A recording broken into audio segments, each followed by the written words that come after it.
You are Locked On Bulls Postcast, part of Locked On Sports Chicago on the Locked On Podcast Network. Your team every day. Welcome into the Locked On Bulls Postcast here on the Locked On Sports Chicago YouTube channel. Joe George here with you as always after every single Bulls, Bears, Cubs, and Notre Dame football game here. Make sure you hit that subscribe button if you're listening on audio. Thank you for listening on the audio. Come on over. We'll go live after all these games. And look, I know the Bulls suck. They sucked in this game. Not a ton of fun to come in and jump in the comments and talk about what happened as the Bulls lose 125-107 to the Washington Wizards. They moved to 15-19 on the season, and the Washington Wizards win their 6th game of the year. Gross. That's what this game was. Embarrassing start to 2025 for the Chicago Bulls. We're going to talk about that to start the show. I want to start Lonzo Ball. I'm ready for it, and we got questions for everybody because we got reports coming out during the game from Casey Johnson about the trade deadline. So I got questions kind of for everyone at this point, watching a performance like this. But this is what the Bulls have done over the last couple of years, right? Like, we've seen this, we've been here, we've done that, where this team shows up and they're terrible. They're terrible against the worst teams in the NBA. Like, they're a around 500 basketball team. They're significantly better than the Wizards. The Wizards had 5 wins coming into this game. And then you lay out that dud. The largest lead the Washington Wizards have had in a game this season comes against the Bulls. I mean, guys like we've barely heard of in the NBA are torching you. Jordan Poole, who we know, is torching you. Like the Bulls are just playing terrible defense. Their second consecutive game with abysmal shooting. Kobe White has a tough night. Zach LaVine's scoring a bunch, but that's really the only thing that was going offensively for this team. Hell, as they're trying to come back in this game in the third quarter, they got called for 3 travels. We barely see 1 travel call in an NBA game, let alone 3 travels in 1 quarter from a team. Just a pitiful performance from the Chicago Bulls. It's one thing to play down to your competition like they did against the Wizards tonight or in any night. It's another thing to play this poorly in back-to-back games against the Hornets, which you won that game, yes, in overtime, but then you followed up with this game. It's just a bad basketball team. Like, their record doesn't totally indicate it, but good teams, average teams, play-in tournament teams aren't supposed to have performances like this. Like, I'll say it again. Every single time we do one of these shows, it feels like we have to say something within the first 3 to 5 minutes of the show in the opening segment about something that hasn't happened this entire season. Whether it's a guy like Seth Curry nearly, getting his season-high point total against the Hornets. Like, we're seeing these guys all year long. Jaylen Brown, all these players this year have got their season highs against the Bulls. For the Wizards' entire team to have the largest lead they've had against anybody in a game, it's just a terrible performance. And it's really like the game starts okay. You have 34 points scored in the first half of the first quarter between these two teams, 18 points the rest of the first quarter. So the game starts off like an okay pace. The offense is fine. You see Kobe White, he hits a nice 3 where like this is really probably until Lonzo in the third, like his stretch run that he had basically by himself. The best play of the first half was when Josh Giddey was in the corner. He swung it to the middle of the three-point line to Vooch, who hit it to Kobe, who hits an open 3. But then the next possession, Kobe White does what he's been doing all year, and that's taking a three-point shot where he pump fakes the guy. He gets up in the air, and instead of going right past him, he stops, step back 3, clanks it off the rim. And it's just like, why? Like, why are you doing these things? Why are you shooting this poorly, like shooting this much when you've been shooting this poorly all year long? But just to have this type of performance, it just sucks. It just sucks to start Chicago sports this way in 2025. We know what it was this year for the teams, a below 40% win percentage across all of the major sports teams in Chicago. Not totally convinced it's going to be much better in 2025. The Cubs might carry some weight, and, well, the White Sox can't be as bad as they were last year, but it's just a disastrous start for the Bulls to have this level of performance. Zach says here in the chat, 33 points for the Wizards off the Bulls' 20 turnovers. Yeah, 20 turnovers. It's not just the 3 travels in the third quarter. It's reckless turnovers and things they don't need to do. I mean, there was the, modest Buzelis one where he tried to, I almost looked like a rugby toss where he tried to like squeeze it in there and he gets turned over. Bad pass. Josh Giddey had a couple passes that were total errant. And again in this game at the start of I think it was the third quarter, we saw Billy Donovan have to pull out his favorite move of where the Bulls take a terrible shot, they get back on defense. Josh Giddey and Kobe White don't communicate at all. The Wizards hit an open three, and at 11 minutes and 30 seconds left to go in the third, Billy Donovan is calling his first timeout. It's unbelievable. I don't think I've ever seen a basketball team at any level have to call as many timeouts at the start of a quarter as the Chicago Bulls do. They start terribly at least 2 times a game, if not more, in a quarter. And that's not the only reason why they lost this game. It's all of it. It's the turnovers, it's the shooting, it's the fact that like it's almost ironic listening to these broadcasts. Like if you listen with the sound on, if you're able to watch because you have CHSN or whatever it's called now, like the irony of the broadcasting that happens from Stacey King, where he is just talking about Nikola Vucevic having to, Vuce is saying to him off the mic of like when it's not going well from the 3-point line, he needs to work inside, and Vooch clanks a 3. What for? It started the third quarter right away before that timeout that was called. He's talking again about how the Bulls need to stop shooting threes, how terrible they were in the first half. What's the first shot of the third quarter? It's a 3 in the corner.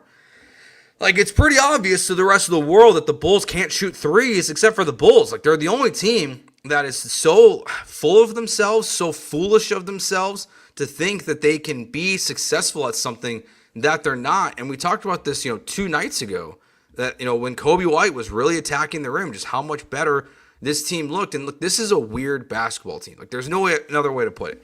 They've beaten the Boston Celtics and the Milwaukee Bucks in the last week. Yes, they're not totally at full strength, these teams, but then you go to overtime versus the Hornets. The game you lost to the Bucks, you didn't have Lillard or Giannis, and then you lost this game. Like, they're such an up and down team, but it's such an extreme this year. I think more than not, and it's just sad that like this team still is coming out on having performances where they undervalue the competition they're playing so much that they just play this poorly, this lackadaisically. Like they don't attack the rim, they don't cut to the rim, they just take bad shots and they play really terrible defense and they're reckless with the basketball. And that's what's going to happen. You're going to lose to a basketball team that has won 5 games so far this season. Just a really pitiful performance from the Chicago Bulls. And like I said, besides Zach LaVine's scoring, I don't think there's anything like really great that stands out besides this one Lonzo stretch, which we're going to talk about in the next segment. I mean, Josh Giddey was 1 for 9 from the 3-point line. Earth Josh Giddey. Like, that's not why you're on this team. You're not on this team to be a good 3-point shooter. It's funny when they're running on League Pass, they run these montages of moments, and they keep running this one with Josh Giddey where he links up with one of his Australian teammates, and they go to a Blackhawks game. And in that, there's the play-by-play commentary from Adam Amin where Josh Giddey has hit 8 of his first 15 threes of the year. Well, that's long gone. Like that era of Josh Giddey, like it's not gone forever. And I like Josh Giddey. I think he's been a good addition actually for the Bulls this year. Still strange they won't close with them, but this is why. Like 1 for 9, and we saw even in this game. If he takes a bad shot, and then the next 2 possessions he comes down and he just runs right down the lane and attacks the rim and gets a couple layups. Like that's your game, Josh. Like Josh Giddey's game is to attack the rim, to make good passes, to play good defense. It's not to go 1 for 9 from the 3-point line. Like save that for Kobe White. Save that for Zach LaVine. Guys that, normally can't hit from 3. Again, the other positive I'll say from this game, matching his season high in 3-pointers in back-to-back games. He set it in the last game versus the Hornets, Patrick Williams with 5 threes. He tied it again in this one. 5 for 10 from the 3-point line, 17 points in this game. So he didn't hit a single bucket inside the paint. Would like that to change. But at least Patrick Williams had something going for himself tonight, along with Zach LaVine and a little bit of Lonzo mixed in there as well. I want to start Lonzo Ball. I'm ready for it. If they're not going to blow this team up, because they're not going to be able to, because they're not going to get the assets they want in return, which was kind of not directly alluded to, but Casey Johnson talked about on this broadcast how maybe the trade market is not, again, what they thought it was going to be, at least for the assets they want in return. So what if we're stuck with this team? And even if we're not, I just think starting Lonzo Ball, like, even though he didn't score a lot tonight, I just think it would be the best thing for the Bulls. And I'm going to explain why in the next segment here on the Locked On Bulls postcast here on the Locked On Sports Chicago YouTube channel. Today's episode is brought to you by Rocket RX. If you're ready to boost your confidence and take control in the bedroom, Rocket RX has the solution. Imagine feeling more prepared and performing at your best. Rocket RX makes it simple and stress-free. Rocket RX offers FDA-approved treatments for erectile dysfunction at a lower cost than branded alternatives. No more uncomfortable doctor's visits or pharmacy trips. Everything is delivered straight to your door in discreet, plain packaging. With Rocket RX, you'll get trusted, carefree from a real U.S. clinical team. Complete a quick 100% online consultation, and you can get your free prescription today.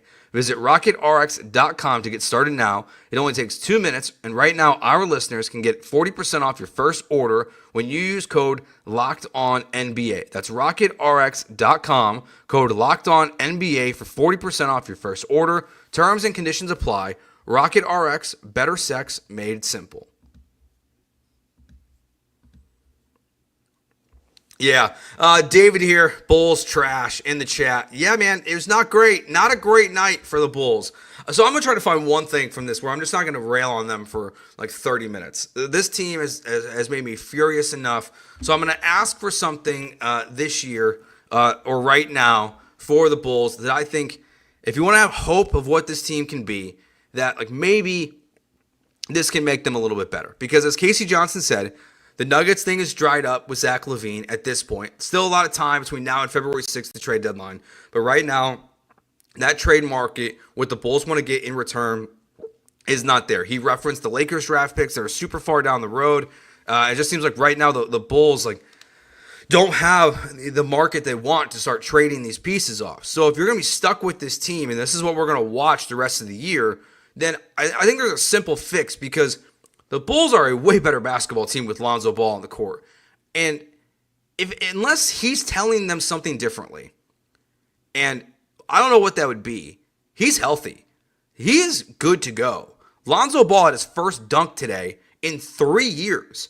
He had that block shot in the third quarter, but he also just continued again to have multiple moments in this game where he's highly impacting the Bulls basketball game. Whether it's from steals, the deflected pass he had in the first quarter, or the deflected rebound that led to another offensive possession and score for the Bulls in the first quarter. Like, Lonzo is just out there, and he just plays at a different level and pace than everybody else. And if you're going to play this piss poorly against a team like the Washington Wizards, part of the problem, if really not the problem, because even though I know Washington severely outscored your bench tonight, the problem is how you're starting these games, is that you're not playing well when your starters are out there in the first and third quarter. Yes, they had a run in there in the third, but that's when Lonzo's on the court. If they're going to have to keep this group together, if they're going to do anything with this team, put Lonzo out there because at least he's a tone setter. He sets the tone defensively. You saw it out there when they had that stretch. When he had one of his steals, they mentioned it on the broadcast. There was just a pep in the step of Zach LaVine and the players around him, Modest Buzelis, of just the energy that they were feeling defensively. He just plays better basketball than everyone else on the team. He might not be the best player anymore. He might have never been the best player on the Bulls since he got traded or since he signed here. But he just plays better basketball than these guys. He plays better defense. He knows the game better. He reads the passing situations better offensively and defensively. They're just a better basketball team when he's out there. So if they're going to stick us with this and they're not going to, unload for whatever because they want specific assets in return to trade Zach LaVine and Nikola Vucevic, then start Lonzo. And I said this on the last postcast show when Lonzo's back out there in the overtime and they're clearly not worried about the minutes restriction there. If it's just back-to-backs, that's fine and what he's not going to play, but they clearly trust him. And he's just better for the young players on this team. The bad habits that are ingrained in the Chicago Bulls are what we saw tonight against the Wizards. And that's playing terribly against a awful basketball team. And it's, showing up against the good teams and taking the other teams so unserious when, frankly, if the Bulls were doing the opposite of this, at least I would get it, right? If they were losing by 30 and, getting just dominated by Boston and Milwaukee and all these different teams they played every single time they played them, and then they beat up on Washington. Like, at least I would get that. Like, this is illogical to have a little success over the last week against good basketball teams, some of the best teams in the Eastern Conference, and then to follow up with this performance. And David says again here in the chat, yeah, he's been missed for years. I totally agree. Like, he has been missed. And now that he's there, play him more, because I would rather Modest Buzelis and even guys like Dalen Terry and hell, Kobe White, like still a young player in the league, watch his example. Because if the rest of the team, your starters, are not going to, get ready and get up for these poor teams, then play them. Like play Lonzo. He should just be out there. They're just a much better basketball team. It doesn't achieve anything this season. It doesn't, lead you to the playoffs. They're not going to have the number one pick. Like, that's the other part of it. Like, they're not in the Cooper Flag sweepstakes. They have a 9-game difference now between themselves and the Washington Wizards. And I know it's the lottery on Saturday on the 4th. They're going to be celebrating Derrick Rose, and thank God they will be, because we might just spend 30 minutes talking about Derrick Rose on this postcast show because they're going to get stomped by the New York Knicks. Or, ironically, they're going to show up because they're what we're just talking about here. They show up against the good teams. But, like, just start them. I think it's the right move. So I would start when healthy. My starting lineup would be Lonzo Ball, Ayo, Zach LaVine, Patrick Williams, and Vooch. Like, that's my starting five. And Kobe White, which we saw in tonight's performance, not playing well still, but you're also being terribly outscored when Dalen Terry and Julian Phillips and these guys are not able to score on the bench. I mean, at one point, from the three-point line, the bench unit was 1 for 10 themselves. So, and the only one that had a 3 was Jalen Smith.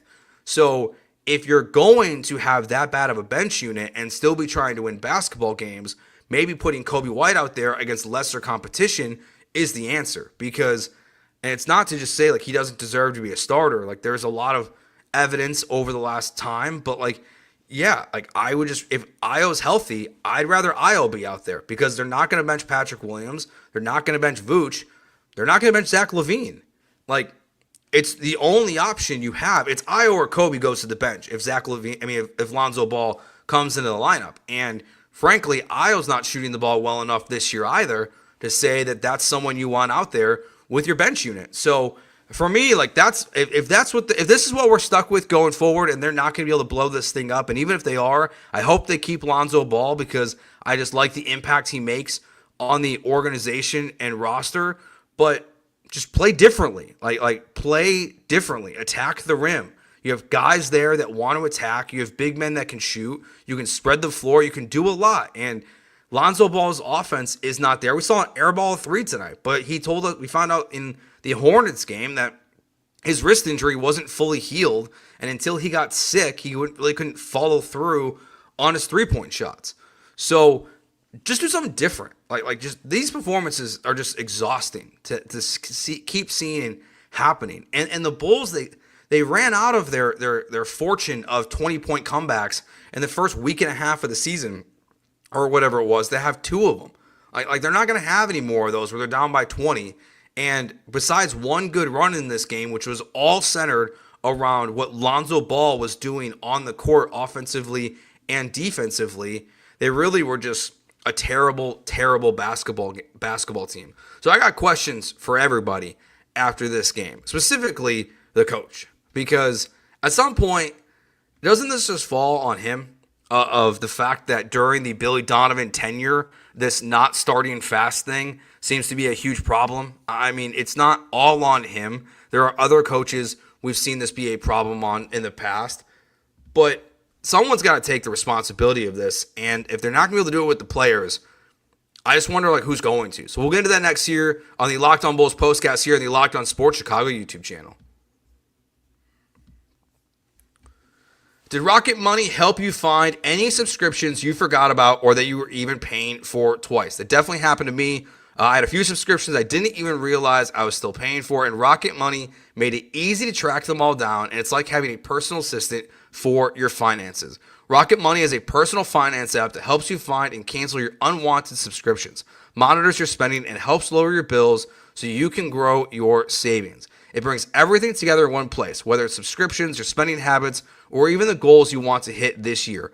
Rocket Money has over 5 million users and has saved a total of $500 million in canceled subscriptions, saving members up to $740 a year when using all the app's premium features.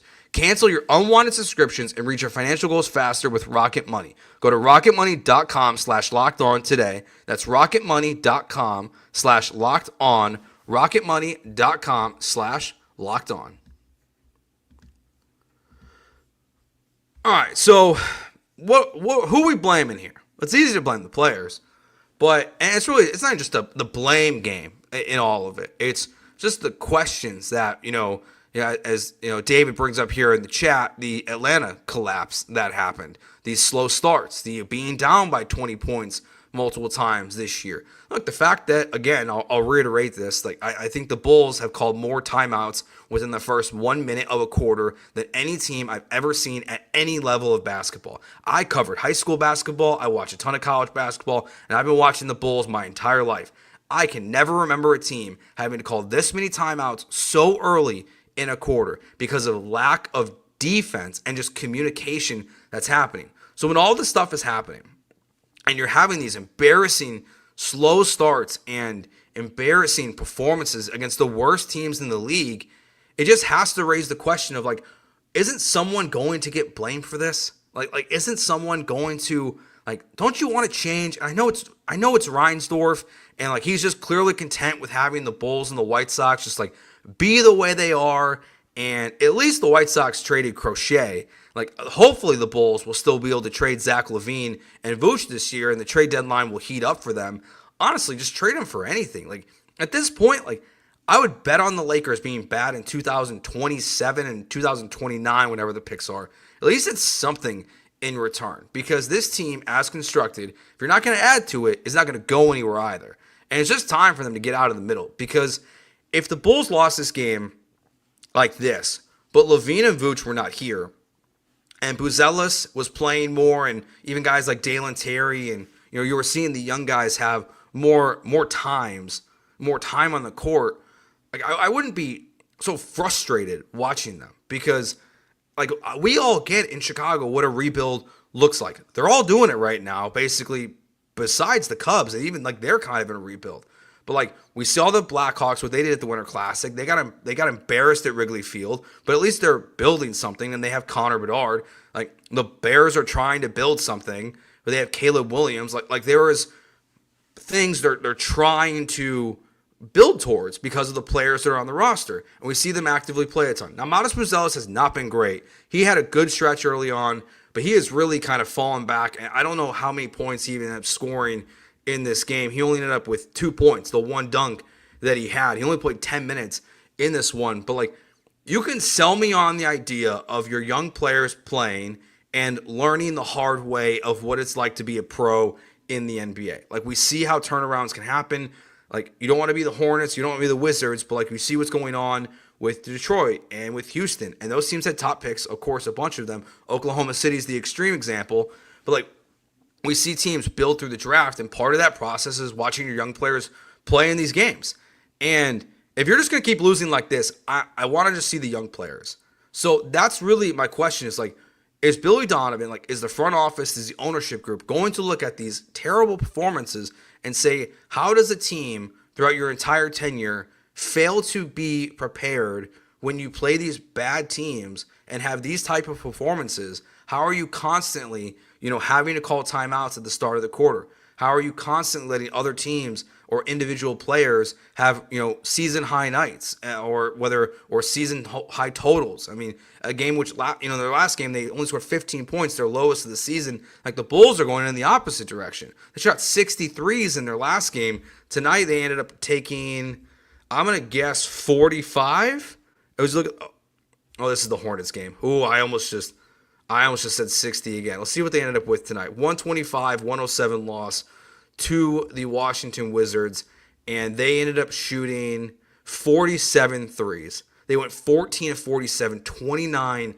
I mean, think about this. In the third quarter, going into the third quarter, or I think it was the second quarter. No, it was the third quarter, sorry. They were shooting under 40% as a team, anywhere on the field. And then they had to hit 5 straight baskets to get over 40%. So they can't shoot anywhere. They can't shoot inside. They can't shoot outside. Like they're just terrible in this game. They're trying the same things over and over again. I just realized I was looking at the box score from Modest Buzelis. So he scored 2 points in his last game, and he had 5 points in this game. 2 for 5, 1 for 3 from the 3-point line. Well, at least he had more than 2, I guess. That's what I mean. Like, if they're going to play this bad, just please play the young guys. Play them more. And if they're not going to be prepared to play against the young teams, it means your coach doesn't have the team prepared. I mean, this is the start of 2025. You should be, think about the way they're talking about the Wizards at the end of the game. I always kind of flip over on League Pass to kind of hear what they're saying about their team after a game, and the Bulls lost like this, where, or even a win, where just as we're getting ready to go live, just what are they saying? And they're talking about being encouraged and feeling excited, and the lineup changes that they made where they put their veterans on the bench. And we saw how well it worked out for them in this game. And this is something to build on. This is the opposite for the Bulls. This is something to tear down after you lost to the Wizards 125-107. So not a lot of fun tonight. Really think we have to question the direction of this team. Again, we all knew it going into the season what this could be, but nights like this are just not this is not what you're expecting. You're expecting a team to be 15-19, yes. Are you expecting them to let the Washington Wizards have their most points, their biggest lead in a game? No, I would say we would not. So not a great start to 2025 for the Chicago Bulls. Hopefully better days are ahead. Not really sure that's going to happen, but we'll be here with you after every single Bulls game here on the Locked On Sports Chicago YouTube channel. Remember, hit that subscribe button if you're listening on audio. Thank you, as always. If you're watching here on YouTube, reminder, we drop the audio immediately after the show, so if you ever miss any of it, you will listen to it on your way home. All you have to do is go to Apple, Spotify, Amazon, wherever you find your podcast, and you can find the Locked On Bulls audio feed, which drops our postcast shows plus the daily shows from the Locked On Bulls YouTube channel. So all the Bulls content, if you want it, you got it right here from us here on Locked On Sports. So thanks for hanging out with us. We'll be live again tomorrow after the terrible, terrible things that happened in New Orleans today. Obviously, the Notre Dame game was pushed back to Thursday at 3 o'clock. So we will be live after Notre Dame, Georgia tomorrow here across many of the channels in the Locked On Sports YouTube network. So that way we can get reaction to Notre Dame and Georgia. Hopefully that game will bring me some positivity after watching the Bulls get embarrassed in starting 2025 by the Washington Wizards. So thanks for hanging out with us. Thank you those guys in the chat. Remember, we're going to read as many of these comments as possible. We're going to make these postcast shows extremely interactive because the show is for the people. It's for the people. We're all fans here of these terrible, terrible teams in Chicago. Why? I don't know, but we love them. All right, we'll be back after the next Locked On Bulls postcast here on the Locked On Sports Chicago YouTube channel.